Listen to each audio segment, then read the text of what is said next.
Ah, good evening, and welcome to the Raven House of Mysterious Happenings. Comic book legend Stan Lee has brought us many popular science-based superheroes over the years, like Spider-Man, the Incredible Hulk, and Iron Man. However, back in the 1960s, Stan Lee decided to try something new and created a superhero born out of the realm of magic and Norse mythology. This character, of course, was Thor, the god of thunder and wielder of the mighty hammer, Wingworld. Now, many decades later, Thor finally arrives on the big screen, which both establishes the character and sets up events for future Marvel Studio projects. So, has Thor arrived to properly kick off the summer season of superhero films? Well, let us see.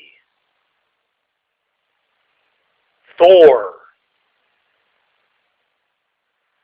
Now, this film is an action fantasy film from Paramount Pictures in association with Marvel Studios, and it stars Chris Hemsworth as Thor, Natalie Portman as Jane Foster, Tom Hiddleston as Loki, Kat Dennings as Darcy Lewis, and Anthony Hopkins as Odin. The film is based on characters created by Stan Lee and Jack Kirby, and the film is directed by Kenneth Branagh. The film begins in the mythical realm of Asgard, where Odin is king and he has two sons, Thor, the god of thunder, and Loki, who is the god of mischief. As our story begins, Thor is being honored by a coronation, for which he will soon be the future king of Asgard, and Loki, being the god of mischief and jealous of his older brother, who's very well loved in Asgard, arranges for some frost giants to break into the palace and try to steal an artifact. He does this basically to disrupt the coronation, but Thor thinks there's more to it than that, and he actually feels that the frost giants have broken a truce with Asgard, and he goes along with Loki and his friend Sif and the Warriors Three to the realm of the frost giants, and a battle ensues. This, of course, breaks the actual truce between the frost giants and Asgard, and Odin has to intercede on Thor's behalf, promising that Thor will be punished for breaking the truce. Odin casts Thor out of Asgard. He takes away his power, he takes away his magical hammer, and he casts him down to Earth, where Thor lands in the New Mexico desert. As for the hammer of Thor, it is also cast out of Asgard and crashes in the desert, about 50 miles away from where Thor is. Now, once Thor is on Earth, he is discovered by Jane Foster and her colleagues out in the New Mexico desert. Jane Foster is a astrophysicist who's been doing a theory on black hole anomalies. And at first, they don't know what to make of this man they found who claims to be the god of thunder and claims, how dare you touch Thor, and, I need to return to Asgard. And clearly they think, well, he's a little crazy.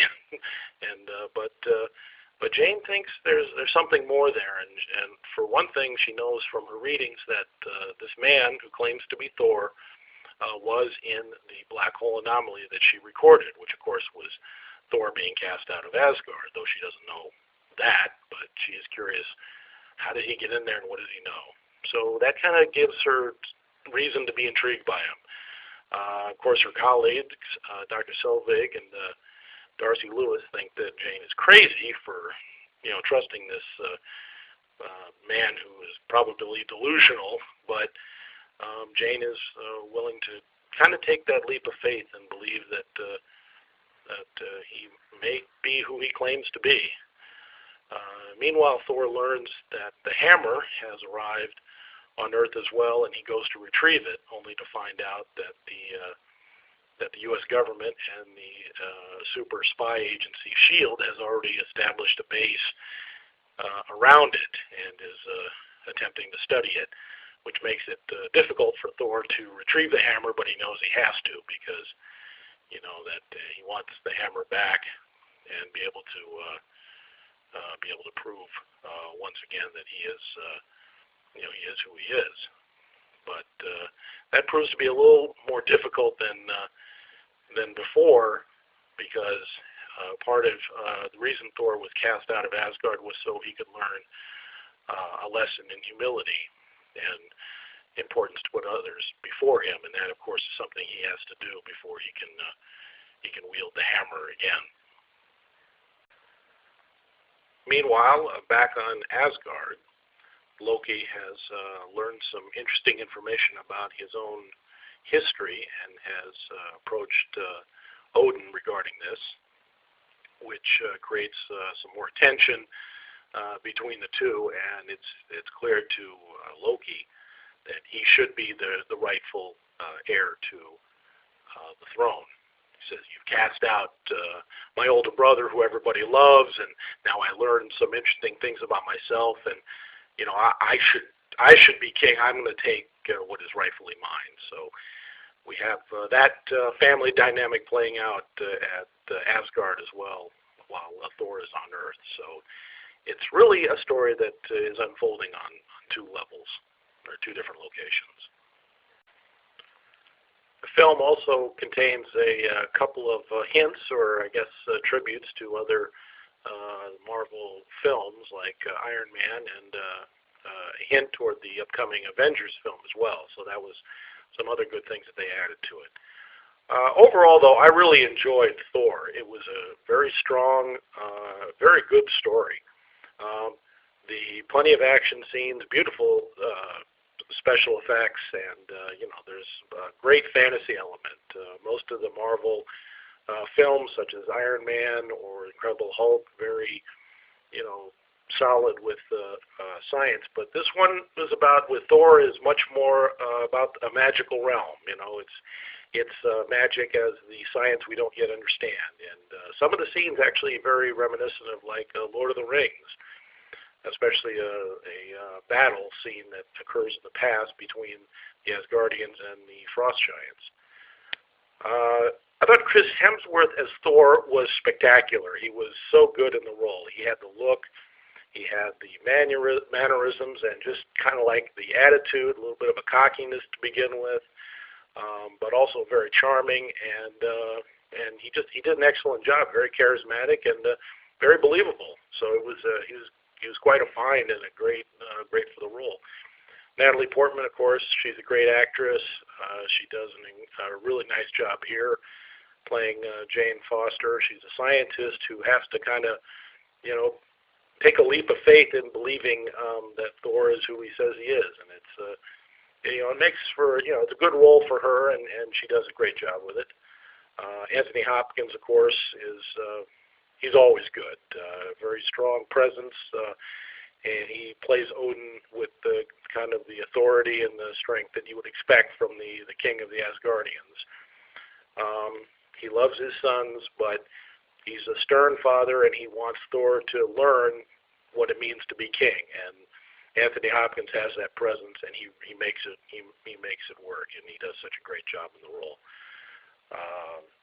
Stellan Skarsgård, who plays Dr. Selvig, and Kat Dennings, who plays Darcy. Those are the two people who are the colleagues of